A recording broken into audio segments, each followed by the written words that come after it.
Avant que cette vidéo ne commence, je voulais faire un petit disclaimer, elle devait sortir beaucoup plus tôt, juste après la D23, mais malheureusement mon emploi du temps a fait que ça n'était pas possible. Les annonces restant toujours intéressantes à dire, j'ai tout de même préféré la faire, et puis surtout ayant eu de l'aide de personnes impliquées dans le projet, il était mieux de la sortir, j'en suis quand même fier, et j'espère qu'elle vous plaira aussi. Passez une bonne vidéo. Hey, c'est Logan, ce week-end s'est tenu la très attendue D23 de Disney, c'est le moment pour eux de dévoiler leurs nombreux projets pour les années à venir sur les licences Disney, Star Wars, Marvel, etc. On va donc se faire un petit récap de ce qu'on a pu y découvrir, bienvenue dans ce premier épisode hors série de Pop Actu.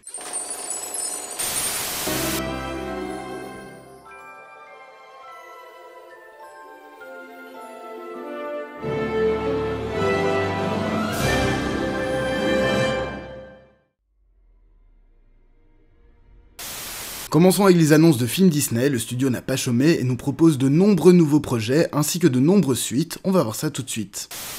Le film Il était une fois deux a donc été annoncé lors de la convention et le film s'est tourné dans le plus grand des secrets. Une première bande-annonce a donc été dévoilée, elle nous donne le synopsis de la suite du film de 2007. Alors qu'ils déménagent dans leur nouvelle ville, Giselle va vite se rendre compte que ça n'était pas du tout la vie qu'elle souhaitait et suite à un mauvais vœu fait avec une baguette magique, elle va transformer la vie normale en conte de fées. Cela va bien évidemment mal tourner, son caractère va changer pour devenir la mauvaise belle-mère et de nombreux autres pépins vont se dresser sur leur route. Amy Adams, Patrick Dempsey et la plupart des acteurs du premier film feront leur retour dans ce film original Disney+, à découvrir sur la plateforme le 24 novembre de cette année.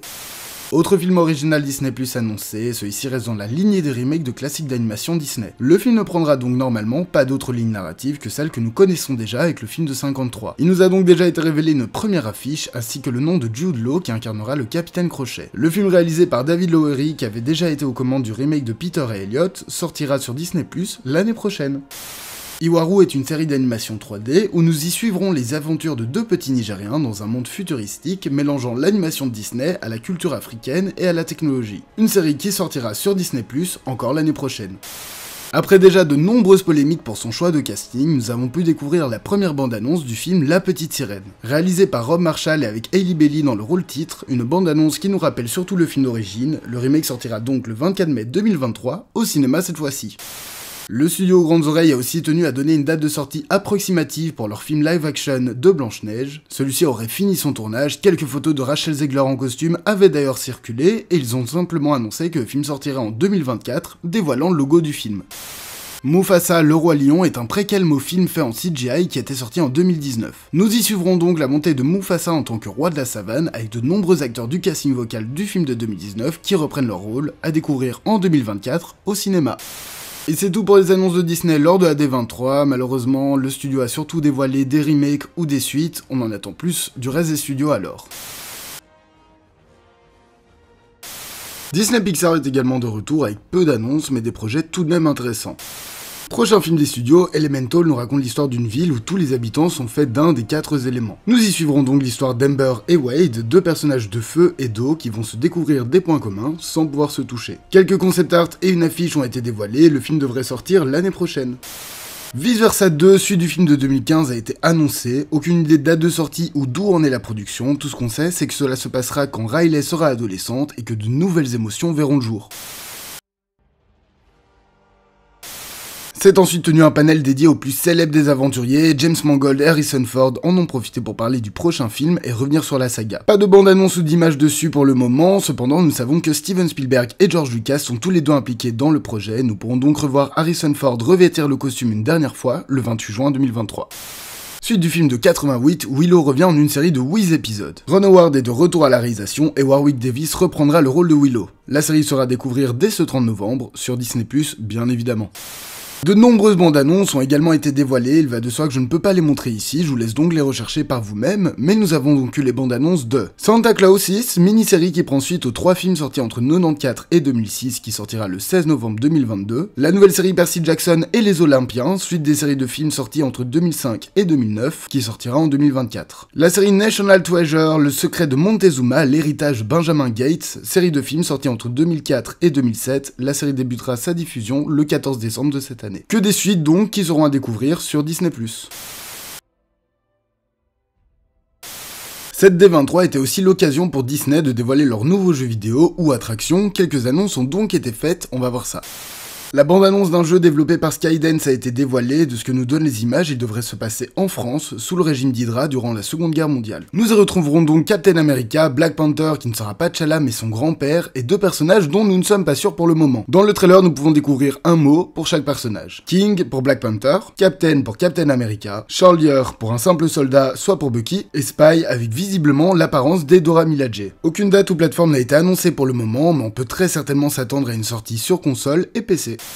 Développé par Niantic, le même développeur que Pokémon Go, Marvel World of Heroes fonctionnera pareil. En effet, cela sera un jeu en réalité augmentée dans lequel nous pourrons créer notre propre héros et faire équipe avec ceux que nous connaissons. Il sortira sur Android et iOS l'année prochaine. Tron Identity nous racontera l'histoire d'un programme détective qui doit résoudre le mystère d'un crime sans précédent. C'est tout ce que nous savons pour le moment. Le jeu devrait sortir sur console et PC l'année prochaine. Jeu de rôle tactique annoncé déjà depuis bien longtemps et reporté à de nombreuses reprises, Midnight Suns sortira finalement le 2 décembre de cette année sur PS5, Xbox Series X et PC. Un jeu de coopération en local ou en ligne au style 2D, Illusion Island sera un jeu exclusivement sur Switch où Mickey et ses amis devront parcourir des îles mystérieuses afin d'y récupérer les 3 livres mythiques qui permettront de sauver le monde, sortis en 2023. Et c'est à peu près tout pour les jeux vidéo, le reste étant surtout des mises à jour de jeux qui étaient déjà sortis. Cependant, Disney n'en a pas fini là, car ils ont voulu présenter la prochaine attraction de l'Avengers Campus de Californie. Cette attraction sera un ride narratif, comme il existe déjà avec Star Wars, dans lequel nous allons donc y découvrir King Thanos, un variant du Titan fou qui a gagné face aux Avengers à la fin d'Avengers Endgame. Le but de l'histoire sera donc d'embarquer avec absolument tous les héros possibles et imaginables de l'univers Marvel et du multivers, afin de battre Thanos. Ni titre ni date de sortie n'ont été révélés pour le moment. Passons maintenant à Marvel Studios, qui nous a fait un moins gros panel que ce qu'ils avaient pu nous proposer à la dernière Comic-Con de San Diego, mais qui ont expliqué certains points de leur prochain projet. Black Panther 2 devrait s'ouvrir sur une réunion des Nations Unies où un conflit va faire surface. Celle-ci accuse le Wakanda de ne pas partager leurs ressources de vibranium au reste du monde. Un film qui s'ouvrira donc de manière politique avant de reprendre la trame narrative du prochain Black Panther, sorti au cinéma le 9 novembre 2022. Ryan Coogler est resté sur scène afin de présenter la série qu'il réalise, Ironheart, dont le personnage sera introduit dans Black Panther 2. La série est actuellement tournée à Chicago, il a également rapporté qu'Alden Ehrenreich, que nous avons pu découvrir dans Solo, sera dans la série. La série nous opposera donc un héros technologique face à un vilain mystique sorti sur Disney+ en automne 2023. On le savait déjà, mais Ant-Man and the Wasp Quantumania sera un réel point de relance pour l'univers Marvel, et nous avons enfin l'histoire qui s'est un petit peu dévoilée. Dans celui-ci, Kang le Conquérant va enlever Morgan, la fille d'Ant-Man, afin de lui faire un autre casse temporel, sorti au cinéma le 15 février 2023. Toute nouvelle série originale, spéciale Halloween, Werewolf by Night sera une série totalement décalée de l'univers Marvel. Cette série sur le thème des vampires et des loups-garous sera en noir et blanc et avec un côté bien plus horrifique. 2 posters et une bande-annonce ont été dévoilés, la série sortira sur Disney+ le 7 octobre de cette année. Nouvelle série Marvel, celle-ci nous parle de comment les agents du Shield vont réagir face à l'invasion des Skrulls sur la Terre suite à la destruction de leur planète Skrullos. Un casting aux petits oignons avec le retour de très nombreux personnages Marvel de retour. Nous aurons donc Samuel L. Jackson en Nick Fury, Kobe Smulders en Maria Hill, Ben Mendelsohn en Talos, Don Cheadle en War Machine, Martin Freeman en Everett Ross, et nous retrouverons également Emilia Clarke, star de Game of Thrones, et Olivia Colman, connue notamment via la série The Crown. Un premier trailer a été diffusé, la série sortira l'année prochaine sur Disney+. Suite directe de Secret Invasion, cette série menée par Don Cheadle nous racontera donc ce qu'il se passe lorsque la technologie Stark tombe entre de mauvaises mains. La série de 6 épisodes qui est en pré-production sortira donc en 2024. Tom Hiddleston est ensuite monté sur scène afin de présenter la seconde saison de Loki, l'une des rares séries Marvel qui en profitera d'ailleurs. Celui-ci a donc expliqué que la série reprendrait exactement là où s'est fini la première saison, donc avec Loki au TVA, et personne ne se souvient de lui. Tout le casting est de retour et s'ajoute à celui-ci Ki Yu-kan et Wei Man-wang. La saison 2 sera composée de 6 épisodes et sortira l'année prochaine une fois de plus. Pas de grandes annonces concernant le film, Kevin Feige l'avait prévenu, nous avons seulement eu le nom de Matt Shakman, réalisateur de WandaVision, qui réalisera donc le film. La nouvelle série Daredevil a commencé sa production et Charlie Cox a tenu à clarifier certaines choses. La série ne sera pas une 4ème saison de la série Netflix, et ça ne sera pas une origin story, nous avons pu découvrir le personnage de Matt Murdock dans Spider-Man No Way Home, et nous verrons incessamment sous peu en tant que Daredevil dans la série She-Hulk. Une série prometteuse de 18 épisodes qui sortira en 2024 sur Disney+. Anthony Mackie était très heureux de pouvoir parler du prochain film Captain America. Peu de grandes nouvelles sur celui-ci, si ce n'est le retour d'autres personnages du MCU, nous pourrons donc retrouver Tim Blake Nelson, que nous avons pu voir dans l'incroyable Hulk, qui prendra le rôle du vilain du film, Daniel Ramirez qui reprend son rôle de Joaquin Torres, Carl Lumbly dans la peau d'Isaiah Bradley, et Shira Haas qui jouera le rôle de l'héroïne israélienne Sabra. Le film sortira chez nous le 1er mai 2024. Annoncé lors de la Comic-Con, le film Thunderbolts constitue une équipe d'anti-héros qui vont devoir à leur tour sauver le monde, telle une Suicide Squad. La formation de l'équipe a donc été dévoilée et nous pourrons donc y retrouver Valentina Allegra de Fontaine, Ghost, Red Guardian, Yelena Belova, le Soldat de l'Hiver, US Agent et Taskmaster.